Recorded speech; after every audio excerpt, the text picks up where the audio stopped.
کنجی اثر کی ہے، یعنی نبی پاک کی دعا ہوگی، نبی پاک کی سفارش ہوگی تو اپنا کام بن ہی جائے گا، اپنی التجائیں قبول ہو جائیں گی۔ اپنا شرف دعا سے ہے،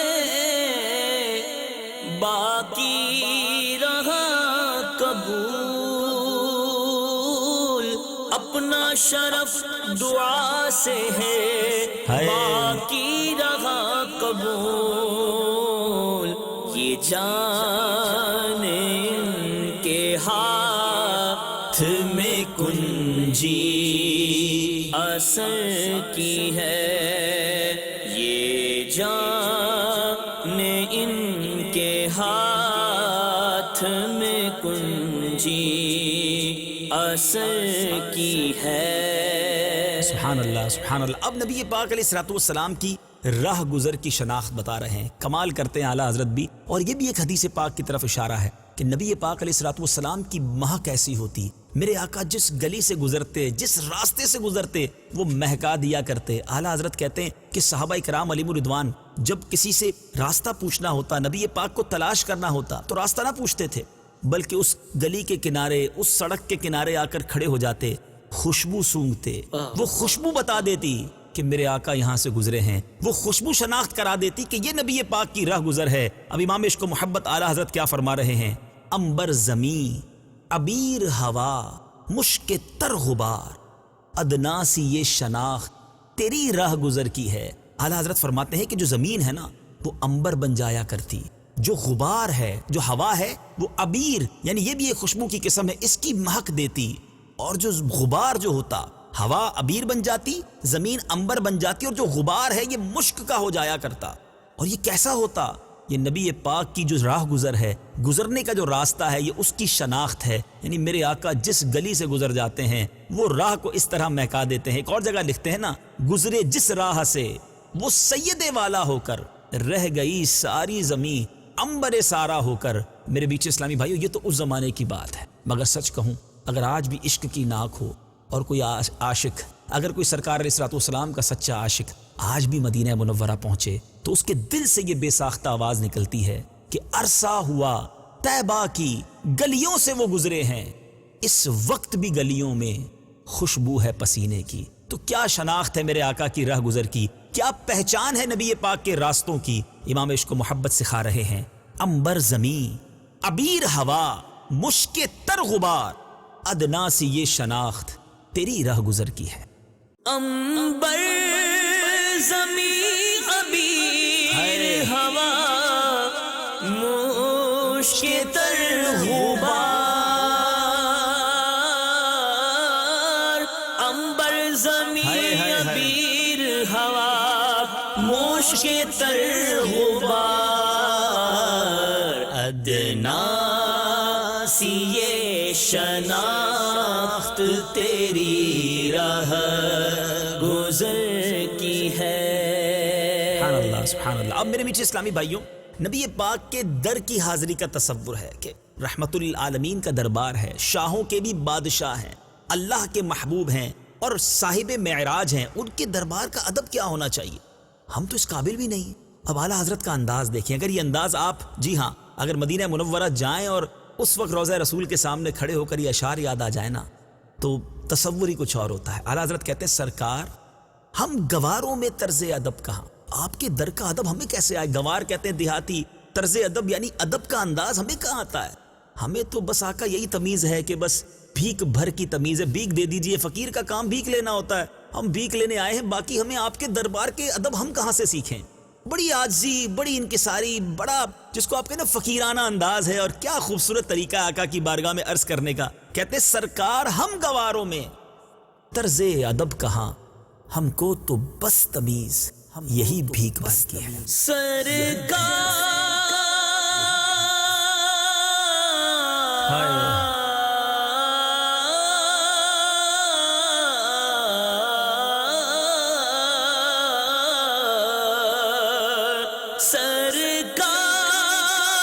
ہم گواروں میں طرز ادب کہاں، سرکار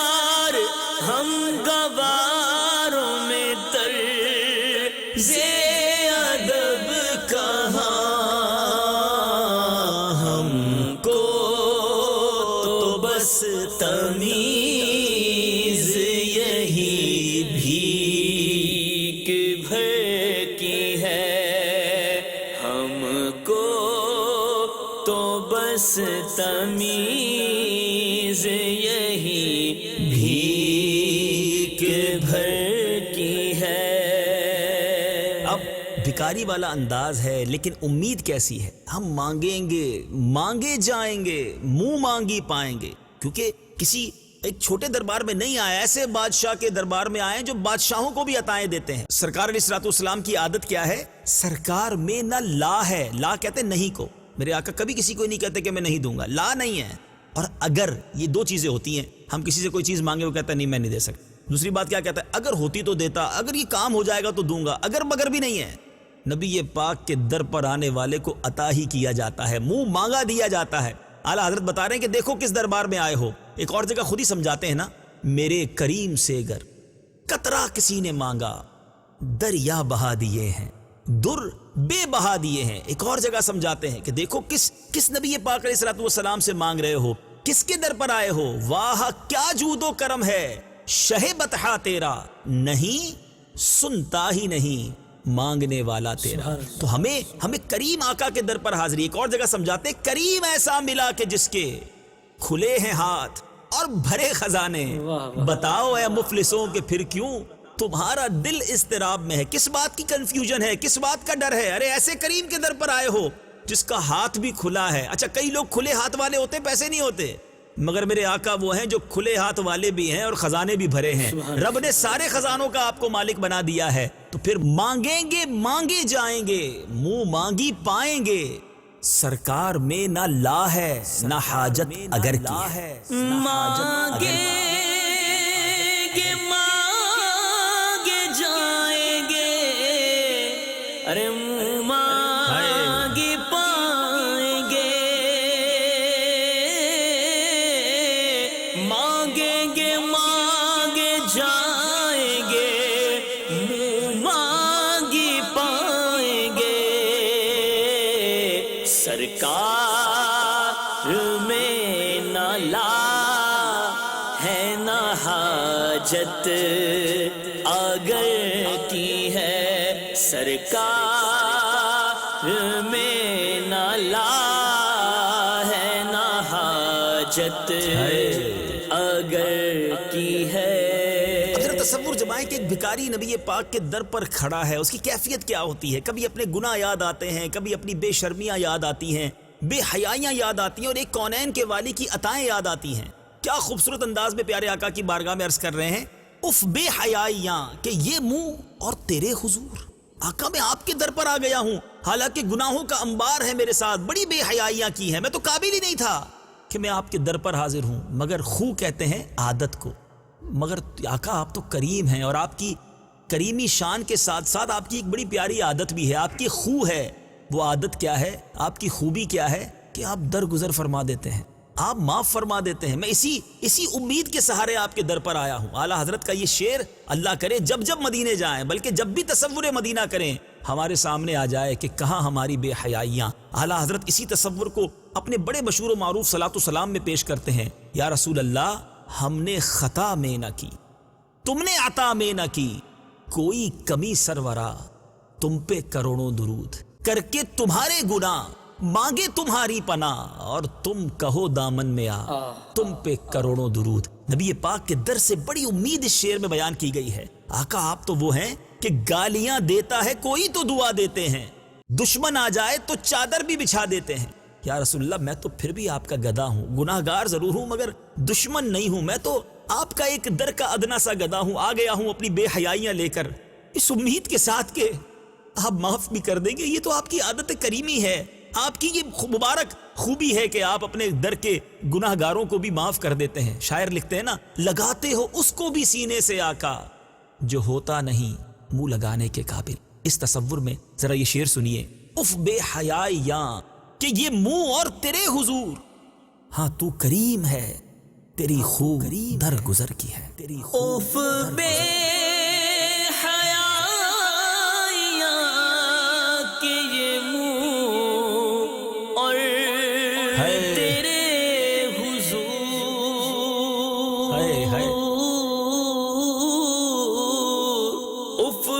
حیائیاں کے یہ منہ اور تیرے حضور اور تیرے حضور، ہاں تو کریم ہے، تیری خود گزر کی ہے، ہاں تو کریم ہے، تیری خود گزر کی ہے۔ اگلا شعر بھی اسی تصور میں ہے کہ آقا اگر میں یہاں نہ آتا تو کدھر جاتا، تجھ سے چھپاؤں منہ تو کروں کس کے سامنے۔ ٹھیک ہے میں آپ کے دربار میں نہ آتا، منہ چھپا لیتا، مگر پھر کدھر جاتا؟ میرے پاس تو کوئی اور جگہ ہی نہیں نا، تو آپ کے در کے سوا کوئی آسرا نہیں۔ تجھ سے چھپاؤں منہ تو کروں کس کے سامنے، کیا اور بھی کسی سے توقع نظر کی ہے؟ کوئی اور بھی مجھ پر نظر کرتا، کوئی اور بھی مجھ پر مہربانی کرتا، کوئی اور نہیں ہے، فقط آپ ہی ہیں جس کے در پر اس گدا کی سنی جائے گی۔ تو اب اس شعر کو ذرا اس تصور میں سنیے کہ تجھ سے چھپاؤں منہ تو کروں کس کے سامنے، کیا اور بھی کسی سے توقع نظر کی ہے؟ تجھ سے چھپاؤں تو کروں کس کے سامنے، تجھ سے چھپاؤں تو کروں کس کے سامنے، کیا اور بھی کسی سے توقع نظر کی ہے، کیا اور بھی کسی سے توقع نظر کی ہے۔ اب یہی کنٹینیوٹی ہے، یہی ایک کیفیت ہے، یہی دربار مصطفیٰ میں حاضری کا انداز ہے۔ اب عرض کر رہے ہیں آقا جاؤں کہاں، پکاروں کسے، کس کا منہ تکوں، میں آپ کے در کے سوا کہاں جاؤں، آپ ہی بتا دیجئے، میرا کوئی نہیں۔ یا رسول اللہ میں جی رہا ہوں زمانے میں آپ ہی کے لیے، کیا تخیل اعلیٰ حضرت کا، اور واقعی نبی پاک کے در کے سوا ایک گناہگار کا آسرا کون ہے؟ ارے یہ وہ آقا ہیں، تم اس کے طرفدار ہو، تم اس کے طلبگار جو تم کو نکمے سے نکما نظر آئے۔ آقا جاؤں کہاں، پکاروں کسے، کس کا منہ تکوں، کیا پرسش اور جا بھی سگے بے ہنر کی ہے۔ پرسش کا مطلب ہے کہ پوچھ پرچھ، اور بے ہنر سگے بے ہنر، یعنی آپ کے در کا میں ایسا گدھا ہوں، ایسا کتا ہوں جو ہوں بھی بے ہنر، اور کچھ ہے بھی نہیں، کوئی سجدے بھی نہیں، کوئی نیکیاں بھی نہیں، کوئی ہنر بھی نہیں ہے۔ وہ پنجابی شاعر کہتا نا میری عقل بھی نہیں، میری شکل بھی نہیں، میرو یار بناؤن دا ڈھنگ بھی نہیں، میرا عشق بھی رومی ورگا نہیں، میری جامی ورگی ٹور نہیں، کچھ بھی تو نہیں ہے۔ اعلیٰ حضرت خود اپنے ایک شعر میں سمجھاتے ہیں، کیا سمجھاتے ہیں، کس طرح عرض کرتے ہیں نبی پاک کے دربار میں، گندے نکم میں کمین، مہنگے ہوں کوڑھی کے تین۔ آقا ہم کسی کام کے نہیں ہیں، کون ہمیں پالتا، تم پہ کروڑوں درود۔ نبی پاک کی عطائیں اور مہربانی کا تذکرہ بھی ہے، اور اپنی خطائیں اور اس پر شرمندگی بھی ہے۔ جاؤں کہاں، پکاروں کسے، کس کا منہ تکوں، کیا پرسش اور جا بھی سگے بے ہنر کی ہے۔ جاؤں کہاں، پکاروں کسے، کس کا منہ تکوں، جاؤں کہاں، پکاروں کسے، کس کا منہ تکوں، کیا پرسش اور جا بھی سگے بے ہنر کی ہے، کیا پرسش اور جا بھی سگے بے ہنر کی ہے۔ اب اگلا شعر، بھیک مانگنا کسی کو اچھا نہیں لگتا، مگر یہ وہ بھیک ہے جس کی ہر بادشاہ تمنا کرتا ہے۔ اعلیٰ حضرت اپنے ایک شعر میں لکھتے ہیں نا، اس گلی کا گدا ہوں میں جس میں مانگتے تاجدار پھرتے ہیں۔ جی ہاں، یہ نظارہ آج بھی مدینہ منورہ میں دیکھا جا سکتا ہے، دنیا بھر کے بادشاہ ہاتھ باندھے سر جھکائے سرکار کے در کی خیرات مانگتے آپ کو نظر آئیں گے۔ لیکن جو بھیک مانگتا ہے نا، بھیک مانگنے والا کبھی بھی نارملی دنیا میں کسی کے آگے کوئی بھیک مانگے، وہ فیلنگ ویل، وہ اچھا فیل نہیں کر رہا ہوتا، وہ گلٹی فیل کر رہا ہوتا ہے، شرمسار ہو رہا ہوتا ہے کہ یار مجھے بھیک مانگنی پڑ رہی ہے۔ مگر کمال ہے میرے آقا کے در کا کہ وہاں کا بھکاری بھی بہت خوش ہوتا ہے، اور کیسی پیاری بھیک ہے، کہتے ہیں لب واہ ہے آنکھیں بند ہیں، لب واہ ہیں آنکھیں بند ہیں، پھیلی ہیں جھولیاں۔ میرے لب کھلے ہوئے ہیں، آنکھیں بند ہیں، پھیلی ہیں جھولیاں، کتنے مزے کی بھیک تیرے پاک در کی ہے۔ آقا آپ کے در کی بھیک بھی بڑی مزے کی ہے، بڑی پیاری ہے، تصور ہی جما دیتا ہے کہ میں کس در کا بھکاری ہوں کہ جہاں تاجدار مانگتے پھرتے ہیں۔ سبحان اللہ۔ آئیے ذرا شعر کو اس تصور میں سنیے، نہ آنکھیں بند کر کے سنیں تو کیا بات ہے کہ لب واہ ہیں آنکھیں بند ہیں، پھیلی ہیں جھولیاں، کتنے مزے کی بھیک تیرے پاک مزے کی بھیک۔ لب واہ ہے آنکھیں بند ہے، ارے پھیلی ہے جھولیاں، لب واہ ہے آنکھیں بند ہے، پھیلی ہے جھولیاں، کتنے مزے کی بھیک تیرے پاک در کی ہے، کتنے مزے کی بھیک تیرے پاک در کی ہے۔ سبحان اللہ سبحان اللہ۔ اب جو شعر ہے، بہت سارے ہو سکتا ہے ایسے ناظرین مجھے سن رہے ہوں جو بڑے پریشان ہوں، مشکل میں ہوں، ٹینشن میں ہوں، ان کئی ایسے ملتے کہتے ہیں جو کام کرتا ہوں گڑبڑ ہو جاتی ہے، جس کاروبار میں ہاتھ ڈالوں وہ تکلیف ہو جاتی ہے، فیملی پرابلمز ہیں، قرضہ نہیں اتر رہا۔ سنو، اعلیٰ حضرت سولوشن دے رہے ہیں، اعلیٰ حضرت ساری مشکلوں کا حل بتا رہے ہیں۔ کہتے ہیں قسمت میں لاکھ پیچ ہوں، 100 بل 1000 کج۔ کیا خوبصورت مثال دیتے ہیں۔ پیچ کہتے ہیں یعنی اگر کسی کی قسمت میں ٹیڑھا پن آ جائے، پھیر پڑ جائے، بل یعنی چکر ہوں، اور کج یعنی ٹیڑھا پن ہو، یعنی بعض اوقات کہتے ہیں نا گتھی سلجھ نہیں رہی، کہتے قسمت میں لاکھ پیچ ہوں، 1 لاکھ سے زیادہ بھی، یعنی مثال دے رہے بہت سارے پیچ ہوں، اور قسمت میں لاکھ پیچ ہوں، 100 بل، بہت سارے بل ہوں، 100 بل، اور 1000 کج، 1000 ٹیڑھے پن آ جائیں، گھبرانا نہیں۔ کیوں کہ اگر سرکار علیہ الصلوۃ والسلام نے ایک بار توجہ فرما لی نا، ہیں یہ ساری گتھی ایک تیری سیدھی نظر کی ہے۔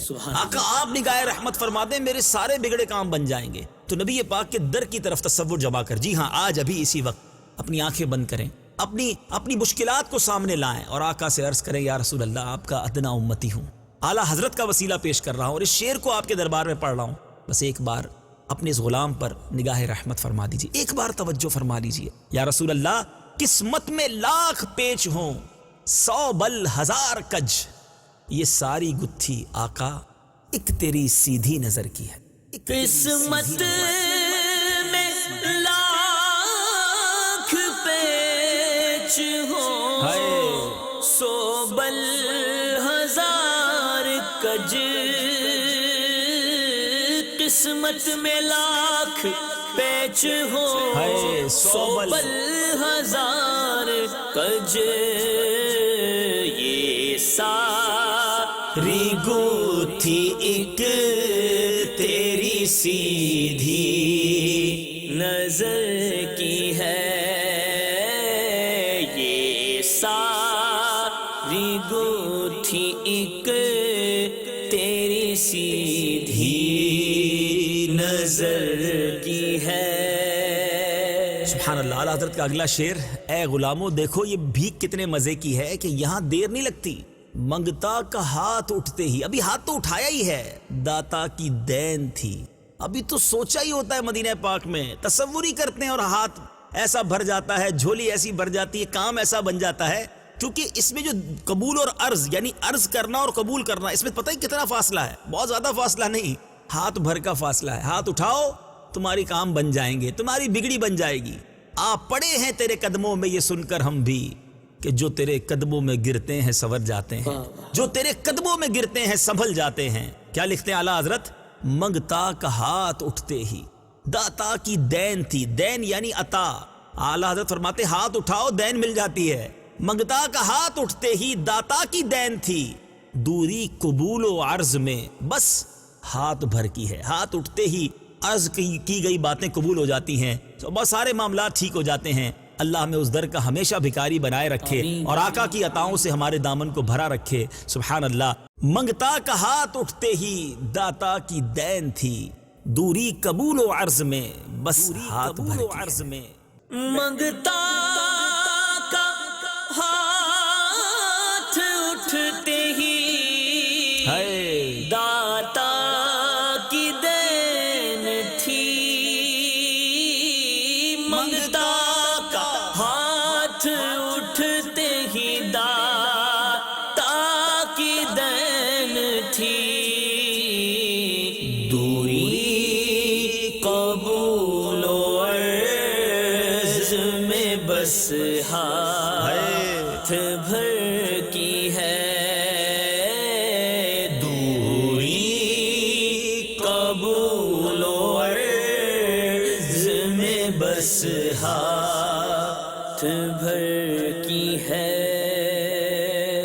میرے بیٹے اسلامی بھائیو، یہ شعر بہت خوبصورت، میں نے پہلے بھی پچھلے سلسلے میں عرض کیا تھا کہ اعلیٰ حضرت کے اشعار کا، اعلیٰ حضرت کے کلام کا عطر اگر دیکھنا ہو تو اعلیٰ حضرت مکتے میں عطا فرماتے ہیں۔ کیا کمال بات لکھتے ہیں، سن کی وہ دیکھ باد شفاعت کے دے ہوا، یہ آبرو رضا تیرے دامان تر کی ہے۔ اعلیٰ حضرت کیا لکھ رہے ہیں؟ اب یہاں عاجزی بھی ہے، اے دیوانے دیکھ وہ باد شفاعت جو ہے نا وہ اس لیے آ رہی ہے، جو شفاعت کی ہوا ہے وہ اس لیے آ رہی ہے کہ تیرے دامن کو ہوا دے۔ اچھا، دامن تر یہاں استعارہ ہے کہ ایک یوں سمجھیے کہ استعمال کیا ہے، تر دامنی کہتے ہیں جس کا گناہوں سے دامن تر ہو جائے، گناہوں بھرا دامن ہو۔ تو اب کسی کا دامن سکھانا ہو، کپڑا سکھانا ہو تو کیا کرنا ہوتا ہے؟ ہوا چاہیے ہوتی ہے۔ حضرت کہتے ہیں کہ دامن تر جو گناہوں سے دامن تر ہوا ہے وہ شفاعت کی ہوا سے صاف ہو جائے گا، شفاعت کی ہوا سے سوکھ جائے گا، یہ گناہ دور ہو جائیں گے۔ تو اعلیٰ حضرت کہہ رہے ہیں گھبرا مت، باد شفاعت آ رہی ہے، نبی پاک کے در کی، پیارے آقا علیہ الصلوۃ والسلام کی شفاعت کی خیرات ملے گی، اور یہ ہوا چلے گی نا تو تیرا جو دامن تر ہے، تیرا جو گناہوں سے بھرا دامن ہے، یہ اس کی آبرو بچ جائے گی، تیری عزت بچ جائے گی، تیرا کام بن جائے گا۔ کیا بات ہے اعلیٰ حضرت کی۔ اب ذرا شعر کو سمجھیے، سن کی وہ دیکھ باد شفاعت کے دے ہوا، یہ آبرو رضا تیرے دامان تر کی ہے۔ سن کی وہ دیکھ باد شفاعت کے دے ہوا، سن کی وہ دیکھ باد شفاعت کے دے ہوا، یہ آبرو رضا تیرے دامان تر کی ہے، یہ آبرو رضا تیرے دامان تر کی ہے۔ سبحان اللہ۔ میرے بیچے پیارے اسلامی بھائیوں، مدنی چینل کے ناظرین، اعلیٰ حضرت کے کلاموں کا ایک شاہکار کلام آج ہم نے 3 حصوں میں کمپلیٹ کیا، مکمل کیا۔ رب کریم عشق اعلیٰ حضرت کا کوئی ذرہ ہمیں بھی عطا فرمائے، اس کلام کی برکتیں ہمیں نصیب فرمائے، اور مدینہ منورہ میں جا کر، مدینہ منورہ کی راہوں میں بھی اور مدینہ منورہ پہنچ کر بھی اس کلام کو پڑھنا نصیب فرمائے۔ مدنی چینل دیکھتے رہیے، اگلے سلسلے نغمات رضا میں ایک اور کلام رضا اور اس کی برکتیں سب مل کر لوٹیں گے۔ صلو علی الحبیب صلی اللہ تعالی علی محمد صلی اللہ علیہ وسلم۔ گونج گونج اٹھے ہیں نغمات رضا سے بوستا، کیوں نہ ہو کس پھول کی مدحت میں وامل قار ہے، کیوں نہ ہو کس پھول کی مدحت میں وامل قار ہے۔